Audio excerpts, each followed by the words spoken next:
नमस्कार, जय महाराष्ट्र. मी डॉक्टर अनिल फळे. M 2032 live मध्ये आपल्या सगळ्यांचं स्वागत आहे. आपल्या सोबत आहेत lieutenant colonel Satish Dhage sir. आणि विषय अर्थातच आहे की उंबरठ्यावर जे महायुद्ध आहे, म्हणजे युद्ध तर सुरू झालेलं आहे, पण ते महायुद्ध आहे. आणि अशा प्रकारच्या सगळ्या शक्यता आणि वस्तुस्थिती समोर यायला लागलेली आहे. अमेरिकेचे अध्यक्ष डोनाल्ड ट्रम्प यांना जरी पेंटॅगॉन किंवा इतर सगळ्या त्यांच्या यंत्रणांनी इशारा दिलेला असला की आपल्याकडं अतिशय मर्यादित असा शस्त्रसाठा आहे, आणि हे सगळं भान ठेवून इराणवर जे काही आपल्याला चाललेलं आहे इस्रायलच्या मार्फत किंवा थेटपणे, ते कुठेतरी रोखलं पाहिजे.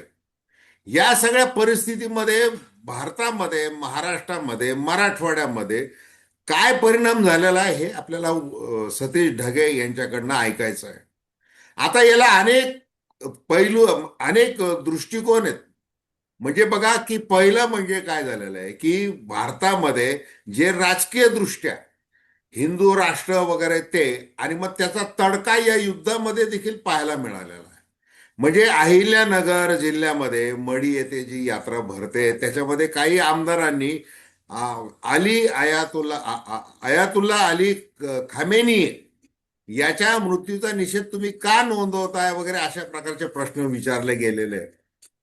म्हणजे इथून ती सगळी सुरुवात झालेली आहे. आणि मग आता महागाई आहे, पेट्रोल डिझेलचे भाव वाढणार आहेत, काय कृषीचं काय होणार आहे, किती कोट्यावधी रुपयांचा शेतीमाल पडून आहे जो निर्यात केला जाणार होता. ही सगळी परिस्थिती आहे.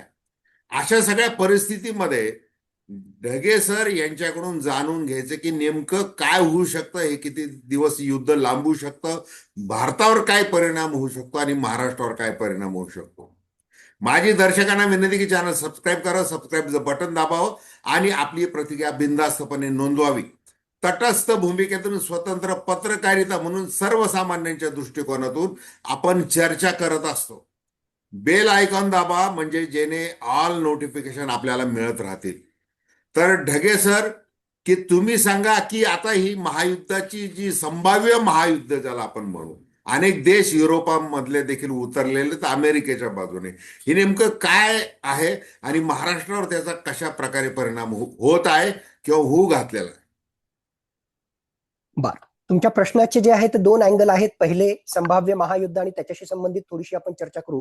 आणि माझ्या मते आपण जास्तीत जास्त भर जो आहे महाराष्ट्र, मराठवाडा आणि सामान्य लोक भारतातले जे आहेत, कसा प्रत्यक्ष अप्रत्यक्षरित्या त्याचा परिणाम होतोय आणि हे जर युद्ध चिघळलंच तर कसा त्याचा परिणाम होईल या अँगलनं आपण चर्चा करू. सुरुवातीला जी आहे, जसं आपल्याला माहित आहे की इस्रायलनं इराण विरुद्ध जबरदस्त हल्ले केले. ऑफकोर्स इस्रायलच्या सोबतीला अमेरिका त्या ठिकाणी होता. कोऑर्डिनेटेड, संयुक्तपणे हे हल्ले त्या ठिकाणी केले.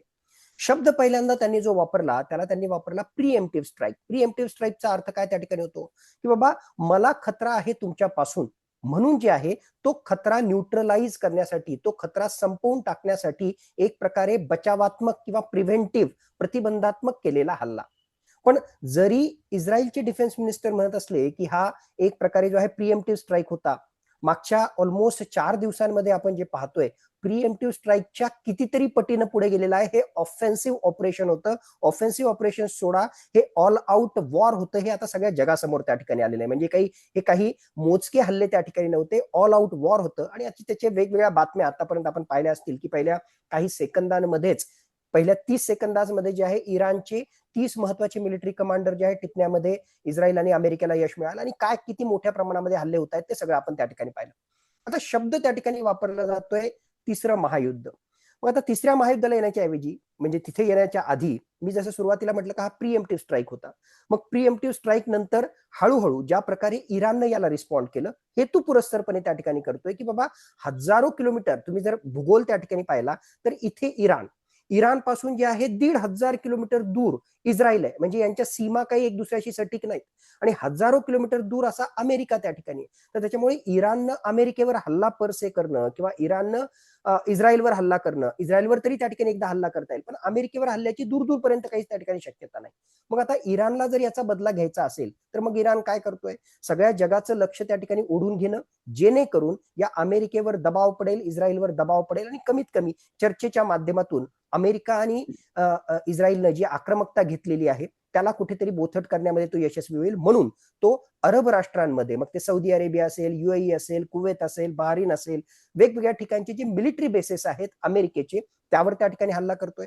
तेवढंच नाही तर ज्याला आपण सिव्हिलियन इन्फ्रास्ट्रक्चर म्हणतो, मग दुबईचे एअरपोर्ट त्या ठिकाणी असेल किंवा काही ऑइल रिफायनरी असेल, त्यावरही त्या ठिकाणी हल्ला करतो, जेणेकरून जगामधले जे प्रवासी आहेत किंवा जे लोक त्या ठिकाणी राहतात त्यांच्यावर परिणाम होईल. आणि त्यांच्यावर जर परिणाम झाला तर ऑटोमॅटिकली जगातले वेगवेगळे देश जे अमेरिकेचे मित्र आहेत त्यांच्याशी चर्चा करतील आणि कुठेतरी हा निपटारा जो आहे किंवा जी आक्रमकता आहे ती कमी होईल, असा त्याचा कयास त्या ठिकाणी त्याच्यात असावा.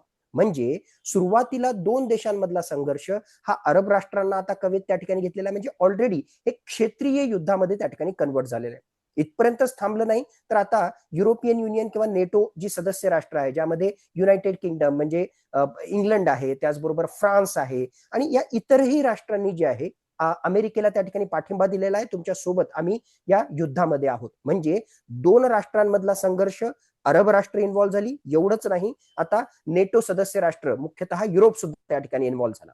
आता याला महायुद्ध केव्हा म्हणता येईल?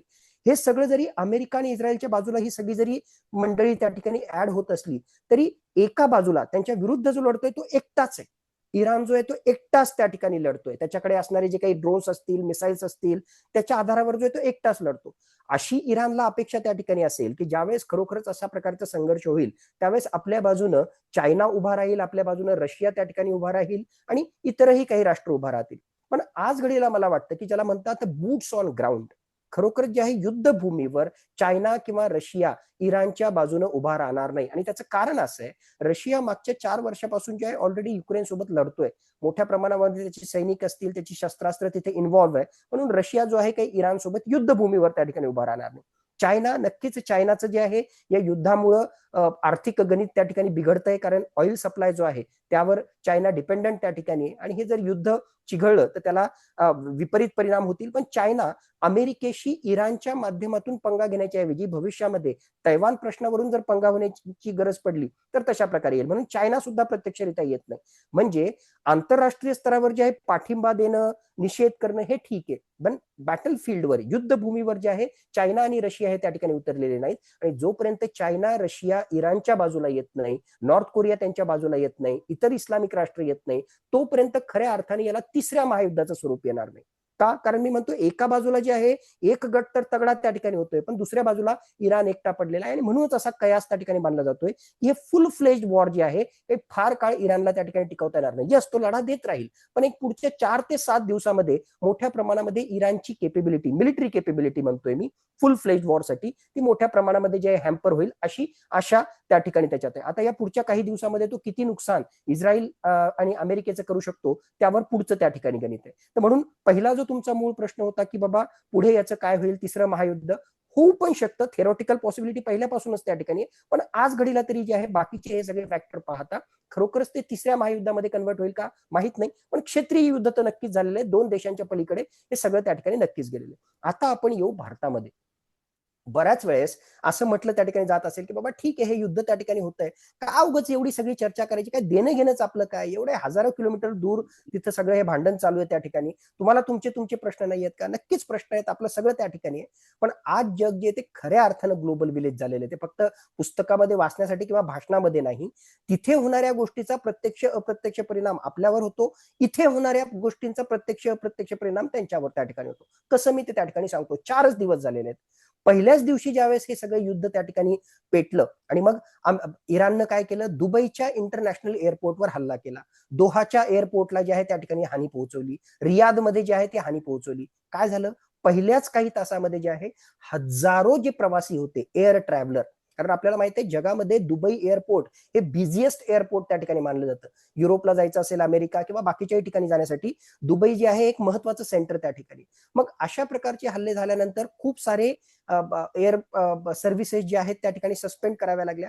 हजारो भारतीय त्या ठिकाणी अडकून त्या ठिकाणी पडले. आपल्या मराठवाड्यामध्ये सुद्धा जे आहेत किंवा महाराष्ट्रातले हजारो लोक त्या ठिकाणी अडकून पडले होते. जालन्याचे खासदार डॉक्टर कल्याण काळे जे आहेत ते सुद्धा दुबईला अडकून त्या ठिकाणी पडले होते, आणि बरीचशी मंडळी आपल्याला माहिती आहे. म्हणजे पहिली गोष्ट, डायरेक्टली हवाई वाहतुकीवर परिणाम झाला तर प्रत्यक्षरित्या तुमच्या आमच्या शेजारी घरातला व्यक्ती सुद्धा जो आहे त्या ठिकाणी अफेक्ट होऊ शकतो, एक गोष्ट. दुसरी गोष्ट, आता त्याच्यामुळे काय झालं, पश्चिम आशियामधली ही सगळी अरब राष्ट्र जी आहेत त्यांची हवाई हद्द बंद झालेली आहे. हवाई हद्द बंद झाली म्हणजे जे आहेत शेकडो उड्डाणं जी आहेत, इंटरनॅशनल फ्लाईट्स जे आहेत, त्या इंटरनॅशनल फ्लाईट्स कॅन्सल झालेल्या आहेत. म्हणजे जर तुम्ही ऑलरेडी प्लॅन केलेला असेल कुठे बाहेर जायचा, तर त्याची ही सगळी जी गडबड त्या ठिकाणी झाली. म्हणजे हवाई वाहतूक आणि त्याच्या माध्यमातून होणारे परिणाम एक. दुसरी गोष्ट, सगळ्यात महत्वाची गोष्ट, भारताचा जो आहे पेट्रोलचा फार मोठा प्रॉब्लेम त्या ठिकाणी. आपल्याला ज्या 144 कोटी जनता आहे, प्रत्येकाला गाडी पाहिजे, घोडा पाहिजे, सगळं त्या ठिकाणी. मग पेट्रोल, डिझेल, नॅचरल गॅस त्या ठिकाणी लागणार. 85% आपली जी पेट्रोलियम पदार्थाची गरज जी आहे ती आपल्याला आयातीच्या माध्यमातून भागवावी लागते. म्हणजे आपल्याला दुसऱ्या देशाकडून जे आहे भीक मागून, विकत मागून त्या ठिकाणी घ्यावं लागतं. यातला मोठा हिस्सा या अरब राष्ट्रांकडून येतो. आपल्याला जे LNG लागतं, आपल्याला जे LPG लागतं, आपल्याला जे पेट्रोल डिझेल लागतं, ही सगळी एनर्जी रिक्वायरमेंट पैकी साधारणतः 50% गरज या अरब राष्ट्रांमधून येते. हे युद्ध जर चिघळतंय आणि जर याला क्षेत्रीय युद्धाचं स्वरूप त्या ठिकाणी प्राप्त झालं तर ऑटोमॅटिकली या पेट्रोलच्या दरावर सुद्धा परिणाम होणार. जागतिक स्तरावर पाहिलं तर ऑलरेडी जे आहे 13% जास्त पेट्रोलियम पदार्थांच्या किमती मागच्या काही तासातच त्या ठिकाणी वाढलेल्या आहेत. आणि हे युद्ध चिघळलं तर अशी एक काही म्हणजे तज्ञ त्या ठिकाणी सांगतात की $100 प्रति बॅरल पेक्षा सुद्धा जास्त पेट्रोलच्या किमती होतील आणि लॉंग टर्म मध्ये भारतावर त्याचा इम्पॅक्ट होईल. पण एक गोष्ट मी जरूर या ठिकाणी सांगू इच्छितो की याच्यामुळे स्पेक्युलेशनमुळे किंवा घाई गडबडीमध्ये अरे आता युद्ध सुरू आहे म्हणून पेट्रोलचे भाव वाढणार म्हणून लगेच पेट्रोल पंपवर जे आहे गाडी घेऊन जा आणि पेट्रोल भरा, अशी घाई गडबड करायची गरज नाही. त्याचं एकुलतं एक कारण की भारताजवळ जे आहे भारत सरकारकडे कंटिंजन्सी रिझर्व्ह आहे. साधारणतः 40 ते 45 दिवस पुरेल एवढा जो आहे 100 मिलियन बॅरलचा, 100 दशलक्ष बॅरलचा जो आहे पेट्रोलियमचा साठा आपल्याकडे त्या ठिकाणी. म्हणून मला नाही वाटत की 1-2 आठवडे जरी हे युद्ध त्या ठिकाणी चिघळलं तरी जे आहे इमिजिएटली सामान्य ग्राहकावर पेट्रोलच्या किमती वाढण्याचा फटका जो आहे तो लगेच त्या ठिकाणी पडेल. पण जर हे युद्ध चिघळलं तर मग मात्र लॉंग टर्म मध्ये पेट्रोलियम पदार्थाच्या किमती वाढतील आणि आपल्याला माहिती आहे पेट्रोलच्या, डिझेलच्या किमती वाढल्या की ऑटोमॅटिकली महागाईचं चक्र सुद्धा त्या ठिकाणी वाढतं. म्हणजे हवाई वाहतुकीवर परिणाम, पेट्रोलियम पदार्थावर परिणाम आणि त्याच्या अनुषंगाने महागाईवर परिणाम तुमच्या आमच्या जीवनावर त्या ठिकाणी होऊ शकतो. तिसरी महत्वाची गोष्ट, आता या सगळ्या युद्धामध्ये जे आहे इराणचं जे स्थान आहे तिथे आहे straight of Hormuz. Straight of Hormuz म्हणजे काय, होर्मुझची समुद्रधुनी आहे आणि या समुद्रामधून जाणारा हा चिंचोळा भाग आहे जिथे 33 किलोमीटरची विड्थ, रुंदी असणारा हा भाग आहे. मग हा चोकिंग पॉइंट म्हणून त्या ठिकाणी ऍक्ट केला जाऊ शकतो. म्हणजे इराणनं त्याला जर चोक करण्याचा निर्णय घेतला तर तिकडून येणाऱ्या म्हणजे अरब राष्ट्राकडून येणाऱ्या आणि अरबी समुद्राकडे येणाऱ्या ज्या जहाजा आहेत, माल वाहतूक करणाऱ्या जहाजा, त्याचबरोबर पेट्रोलियम पदार्थ घेऊन जाणाऱ्या जहाजा, यांना चोक केलं जाऊ शकतं, जो ऑलरेडी त्यानं त्या ठिकाणी चोक केलेलं आहे. आणि हे जर असंच त्या ठिकाणी झालं तर माल वाहतूक करणाऱ्या ज्या जहाजा आहेत म्हणजे भारतातून युरोपकडे जाणाऱ्या आणि मानलो अरब राष्ट्राकडून आशियामध्ये येणाऱ्या किंवा भारताकडे येणाऱ्या, अरबी समुद्राकडे येणाऱ्या, त्या ठिकाणी ब्लॉक होतील. आणि त्याचाच परिणाम म्हणून आपण पाहतोय की APMCच्या खूप साऱ्या ट्रक्स त्या ठिकाणी असतील किंवा JNPT मधले जे आहेत आता बातम्या येतात की 1000 पेक्षा सुद्धा जास्त जे आहेत कंटेनर ते तिथेच्या तिथे जे आहेत त्या ठिकाणी थांबलेले आहेत. म्हणजे आपला माल जर एक्सपोर्ट होण्यासाठी दुसऱ्या देशामध्ये जर आपल्याला पाठवताच येत नसेल तर तो तिथं सडेल किंवा एकूण जे आहे त्यावर सुद्धा विपरीत परिणाम होईल. हवाई वाहतूक, पेट्रोलियम पदार्थाच्या किमती, महागाई आणि मी सांगितलं की माल वाहतूक आणि त्या अनुषंगानं एक्सपोर्ट, या सगळ्या गोष्टी. आता मी 4थी 5वी सगळ्यात महत्वाची गोष्ट सांगतो जी कुठेही चर्चेमध्ये त्या ठिकाणी आली नाही, पण तुमच्या आमच्या म्हणजे कारण आपला म्हणजे मराठवाड्यातला, महाराष्ट्रातला शेतकरी वर्ग, ग्रामीण भागातला वर्ग सुद्धा जो आहे आपल्याशी त्या ठिकाणी जोडला गेलेला आहे. मी पुन्हा म्हणतोय की हे युद्ध जर लवकर संपलं तर काही प्रॉब्लेम त्या ठिकाणी, पण हे जर चिघळलं तर त्याचा फटका आपल्या कृषी क्षेत्रावर त्या ठिकाणी बसू शकतो, आपल्या शेतकऱ्यांवर बसू शकतो. कारण आता खरीप 2026चा हंगाम त्या ठिकाणी येतोय आणि खरीपच्या हंगामासाठी आपल्या शेतकऱ्यांना आपल्या ग्रामीण भागामध्ये एक महत्वाची बाब म्हणजे फर्टिलायझर, खत, युरिया, हे फर्टिलायझर आपल्याला खत त्या ठिकाणी लागतं. या अरब देशांकडून मुख्यतः कतर नावाचा जो देश त्या ठिकाणी आहे तिथून आपण LNG घेतो, त्याच प्रकारे मोठ्या प्रमाणामध्ये फर्टिलायझर्स, युरिया हा सुद्धा तिथून आपण इम्पोर्ट करतो.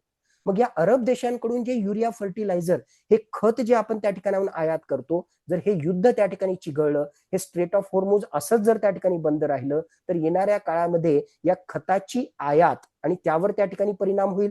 खताची आयात जर कमी झाली तर दुसरीकडून जे खत त्या ठिकाणी येतं, डिमांड सप्लाय गॅप त्या ठिकाणी आला की ऑटोमॅटिकली खताच्या किमती पर त्या ठिकाणी वर जाऊ शकतात आणि खताच्या किमती वर गेल्या की बिचारा आमचा शेतकरी जो आहे आधीच त्या ठिकाणी ठार मरतोय सगळ्या किमती आणि एकूणच म्हणजे आसमानी संकट, सुलतानी संकट आणि त्यात भरीसभर म्हणून या युद्धामुळे युरिया, फर्टिलायझरच्या किमती सुद्धा जर येणाऱ्या काही महिन्यामध्ये जर त्या ठिकाणी वाढल्या तर आपल्या कृषी क्षेत्राला सुद्धा मोठा फटका त्या ठिकाणी बसू शकतो. म्हणजे या सगळ्या अँगलनं जर पाहिलं तर तुमच्या आमच्या जीवनावर सुद्धा या युद्धाचा आत्ताच काही अंशी परिणाम त्या ठिकाणी होतोय आणि जसं जसं हे युद्ध लांबेल तसं तसं जे आहे भविष्यामध्ये सुद्धा याचा खूप मोठा विपरीत परिणाम होणार आहे. आता हे कांदा तर निर्यातीचा प्रश्न निर्माण झालेला आहे नाशिक जिल्ह्यामध्ये, विशेषतः लासलगाव वगैरे इकडचा तो कांदा पडू नये, अशा अनेक गोष्टी आहेत. शेतीमालावर परिणाम होऊ शकतो ते. दुसरा आता मला जो याच्यामध्ये जो खऱ्या अर्थाने चिंतेचा विषय आहे, आता तो राजकीय आहे की सामाजिक हे समोर दिसतंय. आता सोनिया गांधी यांनी पंतप्रधान नरेंद्र मोदी यांना काही प्रश्न विचारलेत का, किंवा तुम्ही काय केलं पाहिजेत आणि भारताची काय भूमिका असली पाहिजे याच्याबद्दल त्यांनी अतिशय जबाबदारीने मोदी यांना काही प्रश्न विचारलेले आहेत. आत्ताचं जे अधिवेशन चालू आहे त्या अधिवेशनामध्ये प्रामुख्याने या मुद्द्यावर चर्चा केली जावी अशी त्यांनी मागणी केलेली आहे. आता याला जोडून प्रश्न असा आहे सर तुम्हाला, की आता जसं मी सुरुवातीला प्रस्तावनेमध्ये म्हटलं की काही लोक काही ठिकाणी, म्हणजे काश्मीर असेल किंवा महाराष्ट्रात असेल किंवा बऱ्याच ठिकाणी त्या आयातुल्ला अली खामेनीच्या मृत्यूचा निषेध म्हणा किंवा दुःख व्यक्त केलं जात आहे, आणि मग ते का केलं जात आहे याच्या विरोधात बोललं जात. जसं आमदार संग्राम जगताप, आमदार महेश लांडगे आणि आमदार नितेश राणे ह्या ज्या तोफा धडधडायला लागलेल्या आहेत, त्या तोफांचं लक्ष ते की तुम्ही हे का करताय. आता त्या अहिल्यानगरला कुठं ती मढी, त्या कानिफनाथाची यात्रा, आणि मग तिथं ते दुकानं लावू नये मुस्लिमांनी वगैरे, तो एक वेगळा विषय जरी असला तरी इथं यासाठी मी तुम्हाला विचारतोय की त्याच्याबद्दल, त्या खामेनीच्या मृत्यूबद्दल किंवा हे शिया सुन्नी वगैरे हे त्याबद्दल जरा तुम्ही सांगा. आणि महाराष्ट्रामधली किंवा भारतामधली जी काही परिस्थिती आहे, तर ह्या ह्या इराण, इस्रायल, अमेरिका ह्या युद्धामुळे ही अशी निर्माण झालेली आहे. मला वाटतं की तो सगळ्यात मोठा धोका आहे. नक्कीच. मुळात आपण जर जगभरामधले मुस्लिम जर पाहिले तर त्यांचे दोन पंथ आहेत. आपण जसं जाणतो की शिया पंथीय आणि सुन्नी पंथीय. मग सगळ्या जगभरातल्या शिया पंथीयांसाठी, जे मुस्लिमच आहेत, त्या शिया पंथीयांसाठी त्यांच्यासाठी सर्वोच्च नेता म्हणजे इराणचा सर्वोच्च नेता अयातुल्ला अली खामेनी होता. का? कारण इराण जे आहे ते शिया बहुल मुस्लिम राष्ट्र त्या ठिकाणी त्याच्यात आहे आणि त्यांचा सर्वोच्च नेता अयातुल्ला अली खामेनी होता. आणि या सर्वोच्च नेत्यालाच जर त्या ठिकाणी अमेरिकेनं मारलं असेल तर त्याचा निषेध म्हणून जगभरातले हे शिया पंथीय जे आहेत ते रस्त्यावर त्या ठिकाणी आले, त्यांनी आंदोलनं केली, त्यांनी निदर्शनं केली. भारतामध्ये सुद्धा आपण पाहिलं की जम्मू काश्मीरमध्ये निदर्शनं झाली, उत्तर प्रदेशमध्ये त्या ठिकाणी झाली, दिल्लीमध्ये झाली, काही अंशी माझ्या मते महाराष्ट्रामध्येही त्या ठिकाणी काही याच्यात झाली असतील. माझ्या मते जे आहे त्याच्याविषयी एक प्रकारे निदर्शनं करणं किंवा जे आहे राग व्यक्त करणं इथपर्यंत मी त्या ठिकाणी समजू शकतो, की कारण आफ्टर ऑल धार्मिक भावना त्या ठिकाणी आहे. पण यातून जर काही हिंसाचार त्या ठिकाणी होत असेल किंवा यातून जर काही देशविरोधी कृत्य त्या ठिकाणी होत असेल किंवा यातून जर समजा लॉ अँड ऑर्डरचा काही प्रश्न त्या ठिकाणी निर्माण होत असेल तर that is not absolutely accepted. आणि म्हणूनच आपल्या मिनिस्ट्री ऑफ होम अफेअर्सनं सुद्धा, केंद्र सरकारच्या गृह मंत्रालयाने सुद्धा तसे निर्देश सगळ्या राज्यांना दिलेले आहेत, सगळ्या पोलीस कमिशनर्स पर्यंत, एसपीज पर्यंत त्या ठिकाणी त्याच्यात गेलेले आहेत की तुमच्या कार्यक्षेत्रामध्ये बघा की ही सगळी परिस्थिती पाहता, आंतरराष्ट्रीय परिस्थिती पाहता लॉ अँड ऑर्डरची सिच्युएशन त्या ठिकाणी विपरीत त्या ठिकाणी होऊ नये. भारतामध्ये ही निदर्शनं त्या ठिकाणी झाली, निदर्शनापर्यंत स्टील ओके. पण पुन्हा मी म्हणतोय की याचा फायदा उचलून जर कुठे ध्रुवीकरण होत असेल किंवा जर दंगली होत असतील किंवा जर हिंसाचार होत असेल, ऍब्सोल्युटली त्याला काही जे ऍक्सेप्ट करण्यात म्हणजे इश्यूज, म्हणजे तो काही दूरपर्यंत प्रश्नच त्या ठिकाणी. पाकिस्तानमध्ये बघा असेच हे लोक जे आहेत रस्त्यावर त्या ठिकाणी निघाले याचा निषेध करण्यासाठी. आणि त्या लाहोरमध्ये, त्याचबरोबर इस्लामाबादमध्ये युएसएची जी कॉन्सुलेट होती, म्हणजे थोडक्यात त्यांची जी युएसएची जी एम्बेसी आहे तिथे त्यांनी हल्ला केला. आणि तो हल्ला केल्यानंतर त्यांच्यावर जी फायरिंग झाली त्यामध्ये 13-14 लोक जे आहेत ते मृत्युमुखी पडले. म्हणजे पाकिस्तानमध्ये जे आहेत ते त्याच्या पलीकडे त्या ठिकाणी गेलेले. जगभरामध्ये असे सगळे प्रकार त्या ठिकाणी झालेले आहेत. पण भारतामध्ये आतापर्यंत काही तसं झालं नाही आणि होऊ पण नाही, आणि झालं तर त्याला सक्ती से निपटना चाहिए. हा एक त्याच्यातला एक भाग झाला. आता दुसऱ्या महत्वाच्या भागामध्ये मी त्या ठिकाणी येतो की तुम्ही जो सोनिया गांधी यांच्या पत्राचा किंवा तो आर्टिकल त्यांनी जे पब्लिश केला आणि त्याच्या माध्यमातून जे प्रश्न विचारले, माझ्या मते विरोधी पक्षाच्या एक नेत्या म्हणून त्यांनी योग्यच प्रश्न त्या ठिकाणी विचारले. आपण जे आहे मग पुन्हा म्हणजे टिपिकल जे असतं, आपण ज्येष्ठ पत्रकार त्या ठिकाणी आहात आणि इन जनरल सामान्य माणूस सुद्धा जो एक खूप चांगलं त्या ठिकाणी जाणतो, कुठलाही एखादा प्रश्न त्या ठिकाणी आला किंवा एखादा इश्यू असला की टिपिकल असतं भाजपचं आणि काँग्रेसचं, की असा काही प्रश्न त्या ठिकाणी रेज केला. आज भाजप आणि बाकीचे मित्रपक्ष जे आहेत ते सरकारमध्ये, तर या प्रश्नाशी संबंधित एक्झॅक्टली मुद्देसूद उत्तर देण्याच्या ऐवजी काँग्रेसच्या काळात तुम्ही त्या ठिकाणी काय केलं, अरे बाबा तू प्रश्न जो आहे ते प्रश्नाचं उत्तर द्या ना तुम्ही. काँग्रेस जो आहे फॉर एक्झाम्पल त्यानं 10 चुका केल्या होत्या म्हणूनच तर तुम्ही सत्तेवर त्या ठिकाणी आले. आणि काँग्रेस जो आहे बीजेपीनं त्या ठिकाणी काय केलं, माझ्या मते बीजेपी काँग्रेस खेळण्याच्या ऐवजी जो मुद्दा त्या ठिकाणी असतो त्या मुद्द्याशी संबंधित तुमचं जस्टिफिकेशन असेल किंवा त्याच्याशी संबंधित काही विरोध असेल तर तो तुम्ही त्या ठिकाणी बोलावा. तर तसंच काहीसं बीजेपीने सांगितलं की काँग्रेसच्या काळामध्ये जे आहे तुम्ही इथं शांत होते तिथे शांत होते, हे केलं नाही ते केलं नाही. ठीक आहे, काँग्रेसचा भाग त्या ठिकाणी वेगळा. आता नेमकं माझ्या मते आपण त्याच्याही पुढे एक टप्पा त्या ठिकाणी जाऊ की कोण काय म्हणतं याच्याऐवजी नेमकी भारताची भूमिका त्या ठिकाणी काय असावी. आपण सुरुवातीला जसं पाहिलं की हा लढा जो आहे किंवा हा संघर्ष, ही लढाई जी चालू आहे ती पश्चिम आशियामध्ये चालू आहे. खरं म्हटलं तर ना भारताची सीमा त्यांच्याशी सटीक आहे ना, तसं जर पाहिलं तर भारताचं देणं घेणं त्या ठिकाणी काही आहे. म्हणून जर कोणी असं म्हणत असेल की बाबा आपल्याला काही देणं घेणं नाही, त्यांचं काय होईल ते होईल, आपण फक्त बघत राहू, ते चुकीचं ठरेल. हा फक्त त्या दूर असणाऱ्या 2 देशांमधला हा लढा नाहीये, त्याचा डायरेक्टली इम्पॅक्ट आपल्यावर होतोय. पहिल्याच प्रश्नामध्ये आपण पाहिलं की ते वाहतुकीशी संबंधित असेल, त्याहून महत्वाची आपली ऊर्जा सुरक्षितता असेल, त्याहून महत्वाचं इराणमध्ये चाबाहार बंदर असेल, वेगवेगळ्या प्रकारचे कनेक्टिव्हिटी प्रोजेक्ट्स असतील, इन्फ्रास्ट्रक्चर प्रोजेक्ट्स असतील, प्रचंड प्रमाणामध्ये आपण गुंतवणूक केलेली आहे इराणमध्ये. इस्रायल सोबत सुद्धा जे आहेत आपले मैत्रीचे संबंध आहेत, वेगवेगळ्या प्रकारचे करार झालेले आहेत. म्हणजे भविष्याच्या पॉईंट ऑफ व्ह्यूनं जी आपली गुंतवणूक आहे, त्याचबरोबर भविष्याच्या पॉईंट ऑफ व्ह्यूनं आपलं जे भवितव्य आहे ग्रो होण्याचं, एकत्र ग्रो होण्याचं, ते इराण सोबत सुद्धा जोडलं गेलेलं आहे आणि इस्रायल सोबत सुद्धा जोडलं गेलेलं आहे.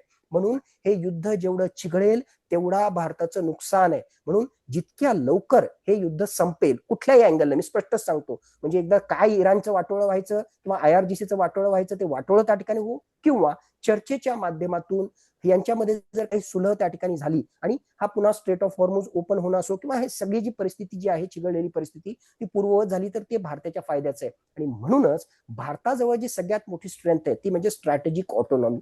स्ट्रॅटेजिक ऑटोनॉमी म्हणजे काय, एका बाजूला इराण सुद्धा आपला मित्र आहे, आपले त्यांचे जे चांगले संबंध आहेत, आपली मोठी गुंतवणूक त्यांच्यासोबत आहे. दुसऱ्या बाजूला इस्रायल आणि अमेरिकेसोबत सुद्धा आपले मैत्रीचे संबंध आहेत. मग दोघांसोबतही जर आपण चर्चा करत असू आणि सगळ्यात महत्वाचं यातला महत्वाचा प्लेअर म्हणजे वेगवेगळ्या प्रकारची अरब राष्ट्र, त्या अरब राष्ट्रांशी सुद्धा आपले मैत्रीचे संबंध आहेत. मग अरब राष्ट्र, इराण, इस्रायल या सगळ्यांशी चर्चा करून बॅक चॅनल डिप्लोमसीच्या माध्यमातून सरळ सरळ आम्ही विधानं नाही केली, आंतरराष्ट्रीय पटलावर आम्ही काही बोललो जरी त्या ठिकाणी नाही तरी माझ्या मते एकदा चालेल.